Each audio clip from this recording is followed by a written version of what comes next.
اسی حوالے سے جنرلز کی ڈومیننس کے حوالے سے میں صرف ایک اور واقعہ آپ کو یاد کراؤں گا جو میرے کنٹمپریریز جانتے ہیں، نوجوانوں کو علم نہیں شاید۔ 1985 میں ایک حکومت اپنے ہاتھ سے بنائی تھی ایک پارٹی لسٹ الیکشن کی بنیاد پر، ایک ڈکٹیٹر جس کا نام ضیاء الحق تھا۔ اس موقع پر جس پر ضیاء الحق تھا اور محمد خان جنیجو صاحب جن کو وزیر اعظم بنایا جا رہا تھا، ضیاء الحق نے کہا اپنی انگلی کے اشارے سے، ایک دفعہ باہر کو انگلی، پہلے اس نے اپنی طرف انگلی کی، انڈیکس فنگر جسے کہتے ہیں، ہم کچھ لے نہیں رہے۔ پھر اس نے انگلی دوسری طرف کی، ہم کچھ دے رہے ہیں۔ زندگی میں وہ ایک ہی دفعہ اس نے سچ بولا ہے، وہ بھی غلطی سے بول گیا، لیکن یہ مائنڈ سیٹ ہے ملٹری اسٹیبلشمنٹ کا۔ وہ کیا کہہ رہا تھا؟ دیکھو، ملکی وسائل بھی ہمارے ہیں، ملک کی اقتدار بھی ہمارا ہے، ملک کا دفاع بھی ہمارا ہے، ملک کا آئین بھی ہمارے تحت ہے، کیونکہ ضیاء الحق کہا کرتا تھا یہ کیا چیز ہے آئین؟ یہ 24 صفحے کا کاغذ ہے، اگر آپ کو یاد ہوگا، میں جب چاہوں پھاڑ کے پھینک سکتا ہوں۔ یہ مائنڈ سیٹ ہے ہر جنرل کا، کوئی بھی ہو جو آتا ہے وہ سمجھتا ہے وہ اس ملک کا اور اس کے ساتھ ملٹری اسٹیبلشمنٹ اس کی مالک بن چکی ہے۔ اس لیے اس نے کہا کہ اقتدار تو سارا ہمارا ہے، محمد خان جنیجو کچھ تمہیں اس میں سے دے رہے ہیں۔ اس کا مطلب جب چاہیں واپس لے لیں گے، جب تک آپ ان کو واپس اپنے اپنے جگہوں پر، بیرکوں پر نہیں بھیجیں گے، یہ مذاق اس ملک کے ساتھ ہوتا رہے گا۔ کبھی ایک سیاسی جماعت استعمال ہوگی، کبھی دوسری سیاسی جماعت استعمال ہوگی۔ ان کو سمجھ نہیں آ رہا کہ بھئی اس وقت تم اس کے استعمال میں آ رہے ہو، کل کو تمہیں اٹھا کے باہر پھینکیں گے، پھر تمہیں سمجھ میں آئے گا کہ ہم اس کے ہاتھوں کھیل گئے ہیں۔ یہ بدقسمتی مسلسل چل رہی ہے، ہر سیاسی جماعت یہی غلطی کرتی ہے۔ دوسری بات، جوڈیشری سے کیا شکایت ہے؟ جوڈیشری سے شکایت ہے کبھی کبھی یہ انڈیپینڈنس شو کرتی ہے، جنرلی نہیں کرتی۔ ارشاد حسن خان ہوتے ہیں، یہاں شیخ ریاض بھی رہا ہے، اب انہی کی ایک شکل میں ایک بنام قاضی فیض بھی بیٹھا ہے، جس کو ایک زمانے ہم نے کندھوں پہ اٹھا لیا تھا۔ مجھے منیر ملک صاحب نے اور مرشد رضوی صاحب نے کہا تھا کہ یہ مجھے خیال تھا کہ اس نے چند ایک اچھی ججمنٹس دی ہیں۔ اس نے ایک جرت کی تھی کہ کہا تھا کہ بھئی جنرلز جاؤ، جا کے ایک آئین کے تحت اپنا حلف پڑھو، اس میں لکھا ہوا ہے تم سیاسی ایکٹیویٹی میں حصہ نہیں لے سکتے۔ یہ بہت اچھی بات کی تھی۔ اس کے فوراً بعد اس کے خلاف سارا سازش شروع ہو گئی اور ریفرنس ہو گیا۔ میں تو اس قاضی فائز صاحب کو سپورٹ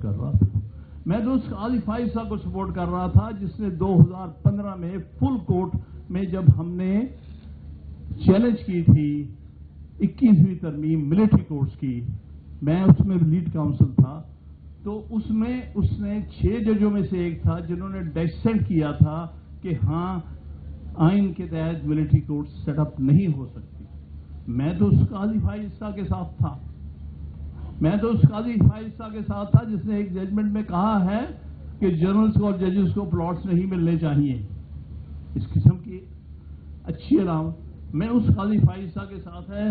مریدی صاحب جانتے ہیں، جب 2016 میں ایک ٹریجڈی ہوئی تھی بہت بڑی کوئٹہ میں، ہمارے 56 وکیل شہید ہو گئے تھے ایک ٹیررسٹ اٹیک میں، اور اس کے بعد سو موٹو تھا، جمالی صاحب چیف جسٹس تھے، اور اس کے سامنے مجھے بلوچستان کے ساری بارز کا ریپرزینٹ کرنے کا اعزاز ملا۔ تو میں نے کہا اس میں کمیشن بنائیں، جوڈیشل کمیشن بنائیں، اور سپریم کورٹ کا ہو، اور اس میں وہ جج ہو جو کا تعلق بلوچستان سے ہو۔ اس پر تھوڑا سا مجھ سے ناراض ہوئے تھے جمالی صاحب، لیکن آخرکار انہوں نے بنا دیا۔ اور وہ جو انہوں نے رپورٹ دی تھی قاضی فائز نے، بہت اچھی رپورٹ پڑھی تھی۔ یہ حکومت اس سے ناراض ہو گئی تھی، اسٹیبلشمنٹ ناراض ہو گئی۔ میں تو اس کو سمجھتا تھا کہ ایک مختلف جج آنے والا ہے، مجھے کیا پتا کہ لوگ کہاں سے کہاں پہنچ جاتے ہیں۔ ذاتی لالچ، نفرتیں، یہ چیزیں لوگوں کو اپنے آپ سے الگ کر دیتی ہیں۔ یہ ایک